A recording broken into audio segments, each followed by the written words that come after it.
अस्सलाम वालेकुम dear students.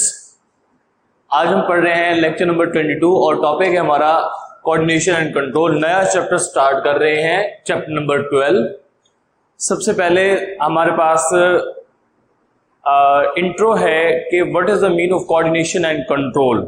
Coordination कहते हैं जब भी हमारी बॉडी काम होता है तो उस काम को कोई एक टिश्यू या कोई ऑर्गन जो है वो परफॉर्म नहीं करते हैं, बल्कि डिफरेंट टिश्यू और डिफरेंट ऑर्गन्स और ऑर्गन सिस्टम आपस में कोऑर्डिनेट करते हैं और वो फंक्शन जो है वो परफॉर्म करते हैं। तो हम क्या कहेंगे, tissue and organs in multicell organism do not work independently of each other. मतलब क्या है कि मल्टीसेल ऑर्गेनिज्म की बॉडी के अंदर, मतलब जिनकी बॉडी जो है डिफरेंट ज्यादा सेल से मिलकर बनी हो, उनके अंदर टिश्यू और ऑर्गन जो होते हैं वो एक दूसरे के इंडिपेंडेंटली काम नहीं करते हैं, बल्कि क्या होता है जितने भी ऑर्गन और ऑर्गन सिस्टम है या टिश्यूज हैं वो सारे मिलकर एक दूसरे के साथ कोऑर्डिनेट करके अपना फंक्शन परफॉर्म करते हैं। आगे है they work together and perform many task of the body. Point clear. Next है this means all the activities are coordinated. मतलब क्या है कि जितने भी हमारी बॉडी के अंदर एक्टिविटीज हैं वो कोऑर्डिनेट की जाती हैं। अगर मैं इसकी एग्जांपल दूं तो हमारे पास है कि एक बच्चा है, वो एक बॉल को पकड़ने के लिए, कैच करने के लिए भागता है। तो क्या करेगा, जब वो दौड़ेगा तो उसके बॉडी के अंदर डिफरेंट ऑर्गन सिस्टम और डिफरेंट सिस्टम जो है वो अपना फंक्शन परफॉर्म कर रहे होते हैं। जैसे कि जब वो भागेगा तो उसके मसल्स की मूवमेंट होगी, मसल्स के मूवमेंट के साथ साथ उसकी बॉडी के अंदर जो क्या होगा कि टाइम को मैनेज करना होगा, इसके साथ साथ जो ब्रीथिंग रेट है उसको कंट्रोल करना होगा, एनर्जी प्रोडक्शन को कंट्रोल करना होगा, सेल रिस्पिरेशन कंट्रोल होगा, रिस्पिरेशन का प्रोसेस कंट्रोल होगा, ब्लड कंसंट्रेशन कंट्रोल होगी, ग्लूकोज कंसंट्रेशन कंट्रोल होगी। यानी डिफरेंट जो मैकेनिज्म्स होते हैं वो एक दूसरे के साथ कोऑर्डिनेट करके जो है वो एक दूसरे के साथ वर्किंग कर रहे होते हैं। तो इसको हम क्या कहेंगे, ये सारी बॉडी के अंदर जो भी काम हो रहे हैं वो एक कोऑर्डिनेशन के जरिए हो रहे हैं। क्लियर। उसके बाद हमारे पास है the muscles work together when a boy run to catch a ball, the body work as a unit। ये पॉइंट हमारे लिए है कि बॉडी जो है एक यूनिट के तौर पर काम करती है, जिसमें जितने भी बॉडी ऑर्गन्स हैं या ऑर्गन सिस्टम हैं या टिश्यूज हैं वो सारे एक दूसरे के साथ कोऑर्डिनेट करते हैं। हमारे पास क्या है, in which different body organs and organ systems are coordinated। Point clear. Next है टाइप्स ऑफ कोऑर्डिनेशन।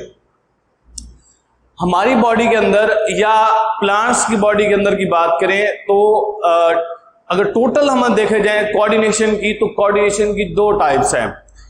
एक टाइप वो है जिसमें हमारी बॉडी के सेल्स इन्वॉल्व हैं, जो जिनको हम नर्वस टिश्यूज कहते हैं। वो टिश्यूज यानी हमारी बॉडी के अंदर से मैसेज को एक पॉइंट से दूसरे पॉइंट तक ले जाते हैं, तो उसके अंदर हम सेल इन्वॉल्व हैं, तो हम उसे कहेंगे नर्वस कोऑर्डिनेशन। जबकि दूसरा है जिसमें केमिकल्स इन्वॉल्व हैं, जिसमें केमिकल मैसेज लेकर एक पॉइंट से दूसरे पॉइंट तक जाते हैं, तो हम उसे क्या कहेंगे, केमिकल कोऑर्डिनेशन। Point clear. अब क्या है types of coordination, there are two types of coordination. Number one nervous coordination which brought about by nervous system. एक नर्वस कोऑर्डिनेशन है जो नर्वस सिस्टम से जो है वो कंप्राइज है, उसको हम डिटेल के साथ आगे पढ़ेंगे। नेक्स्ट है केमिकल कोऑर्डिनेशन। केमिकल कोऑर्डिनेशन जो है वो उसको एंडोक्राइन सिस्टम जो है वो कोऑर्डिनेट करता है। अब ये एंडोक्राइन सिस्टम क्या है ये भी आगे हम डिटेल के साथ इसको रीड करेंगे। नेक्स्ट है हमारे पास coordination in unicellular organism. Unicellular organism के अंदर जो कोऑर्डिनेशन होती है उसके अंदर ये होता है कि अगर कोई स्टिमुलस या एक्सटर्नल चेंज आता है तो उसको रिस्पॉन्स करने के लिए इनकी बॉडी के अंदर डिफरेंट केमिकल जो होते हैं वो मैसेज को जो है वो एक पॉइंट से दूसरे पॉइंट तक ले जाते हैं। आप कह सकते हैं कि यूनिसेलुलर ऑर्गेनिज्म के अंदर केमिकल कोऑर्डिनेशन होती है।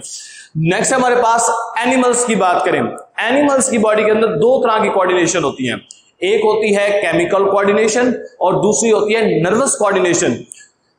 नेक्स्ट हमारे पास इन प्लांट्स की बात करें तो प्लांट्स के अंदर जो है वो एक टाइप की कोऑर्डिनेशन होती है और उसको हम कहते हैं केमिकल कोऑर्डिनेशन, डिफरेंट, जिसमें डिफरेंट केमिकल जिनको हम हार्मोन्स कहते हैं वो इन्वॉल्व होते हैं।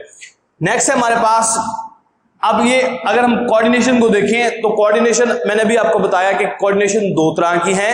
एक हमारे पास है नर्वस कोऑर्डिनेशन और दूसरी हमारे पास है केमिकल कोऑर्डिनेशन।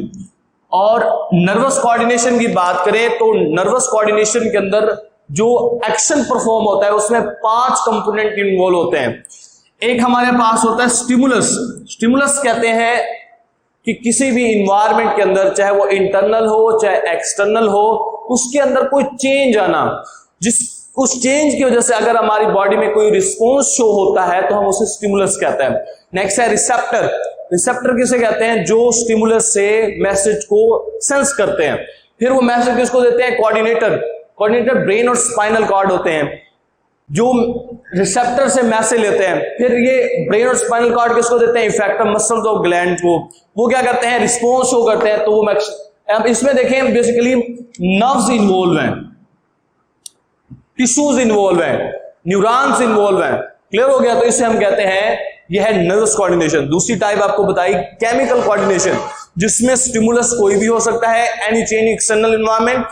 अब उसके रिस्पॉन्स में रिसेप्टर उसको सेंस करेंगे, फिर रिसेप्टर्स केमिकल्स के जरिए मैसेज देंगे एंडोक्राइन पार्ट को। अब एंडोक्राइन पार्ट क्या है हमारे पास? एंडोक्राइन पार्ट हमारे पास ग्लैंड्स होते हैं। उसके बाद जब ग्लैंड्स क्या करेंगे? वो भी केमिकल रिलीज करेंगे और वो मैसेज देंगे इफेक्टर्स को, और इफेक्टर्स क्या करेंगे? जो अपना रिस्पॉन्स है वो शो करेंगे। इस तरह से ये जो कंपोनेंट हैं, ये कंपोनेंट मिलकर हमारी बॉडी के अंदर जो है वो केमिकल कोऑर्डिनेशन जो है वो परफॉर्म करते हैं। अब ये हमने 2 टाइप्स को देख लिया, इनको डिटेल के साथ नेक्स्ट लेक्चर में इंशाल्लाह डील करेंगे। उसके बाद है कोऑर्डिनेटेड एक्शन। जो कोऑर्डिनेटेड एक्शन होता है, मतलब हमारी बॉडी के अंदर कोई भी एक्शन जो होता है उसमें 5 कंपोनेंट इन्वॉल्व होते हैं। पहले मैंने पॉइंट डायग्राम में भी बता दिया, फिर बता रहा हूं। नंबर 1 क्या है हमारे पास? स्टिमुलस, यानी किसी भी इन्वायरमेंट के अंदर कोई इंटरनल या एक्सटर्नल इन्वायरमेंट में कोई चेंज आना, जिसको हम जैसे लाइट, टेम्परेचर, कोई भी चीज हो सकती है, उसको हम कहते हैं स्टिमुलस। दूसरा पॉइंट होता है रिसेप्टर्स। उस चेंज को, उस स्टिमुलस को जो बॉडी ये पार्ट यानी टिश्यू या ऑर्गन या जो भी उसको सेंस करते हैं उन्हें हम रिसेप्टर्स कहते हैं। नेक्स्ट है कोऑर्डिनेटर्स वो होते हैं जो इस मैसेज को रिसीव करते हैं और उसके ऊपर क्या करते हैं? एक्शन लेते हैं। एक्शन कैसे लेंगे? वो अपने मैसेज को किसको भेजेंगे? जो है वो इफेक्टर्स के पास, और लास्ट में इफेक्टर्स के बाद क्या होगा? जो एक्शन परफॉर्म होगा उसको रिस्पॉन्स कहेंगे। तो ये 5 कंपोनेंट्स हैं कोऑर्डिनेटेड एक्शन के, जिसको हम इंशाल्लाह नेक्स्ट लेक्चर के अंदर डिटेल के साथ जो है वो रीड करेंगे। और उन सब के अंदर, अब उनके अंदर भी हमने साथ तरीके, अब हम स्टिमुलस पढ़ेंगे तो स्टिमुलस में हम केमिकल कोऑर्डिनेशन की स्टिमुलस भी रीड करेंगे और हम नर्वस कोऑर्डिनेशन की भी स्टिमुलस रीड करेंगे। और इसी तरह से 1 बाय 1 हम हर जो है अब इसको आपने राइट कर लेना है अपनी कॉपी के ऊपर और इसको याद कर लेना, क्योंकि जब तक ये आप डायग्राम याद नहीं करोगे तो आपको ये याद नहीं होंगे। ठीक हो गया? ओके क्लास, अल्लाह हाफिज।